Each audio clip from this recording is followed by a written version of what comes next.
libre na lahat na extra rice, plus meron din tayong mga free drinks. Nakarinig na rin ba kayo ng piso fried chicken tapos only rice? Rice meal na may libreng iced tea, overload burger at kung ano-ano pa sa murang halaga? Kung saan ito? Ay samahan nyo ako sa biyahe ko sa lugar na kung saan sobrang daming murang bilihan.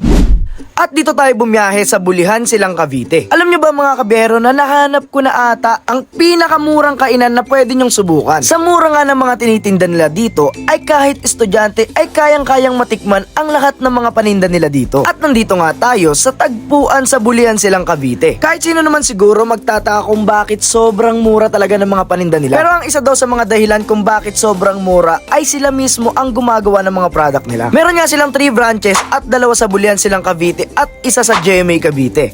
Open sila from 11 AM to 11 PM daily. Kapag nag-order kayo dito ng rice meal, ay meron na yung kasamang red iced tea. 1 large fried chicken na only rice, 69 pesos plus piso na lang kapag gusto nyo pang ulit umorder ng another 1 large chicken.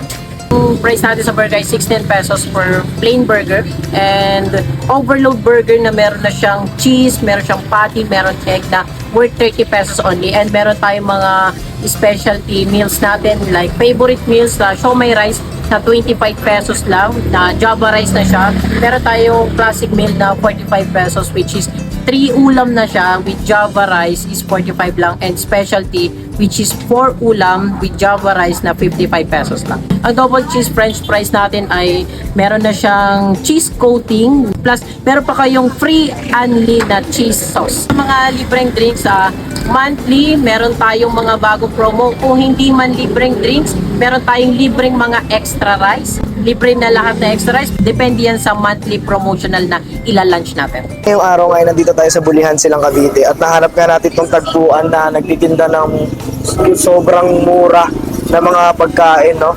Mga halos pang estudyante talaga yung presyo. Merong 25, 45, tsaka 55. 16 pesos lang yung kanilang mga burger.